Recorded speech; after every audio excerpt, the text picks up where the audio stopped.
शहरातील बेगमपेठ परिसरातील एका साडीच्या दुकानात एका इसमाची गळफास घेऊन आत्महत्या केल्याची धक्कादायक घटना समोर आली आहे। याबाबत अधिक माहिती अशी की बेगमपेठ येथील सहेली साडी सेंटर या दुकानात एका 42 वर्षीय इसमाने दोरीच्या साहाय्याने गळफास घेऊन आत्महत्या केली।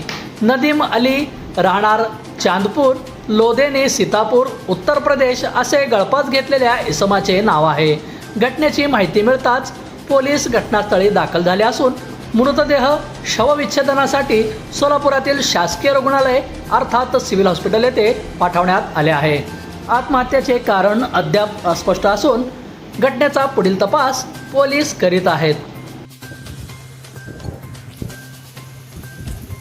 कार्ड्स नहीं होता रे, ऐप लेना पड़ता है, ऐप होता है। मैं अरे भाषा में लगाता तेरे को होगा, सुन लगाता सुन जरा।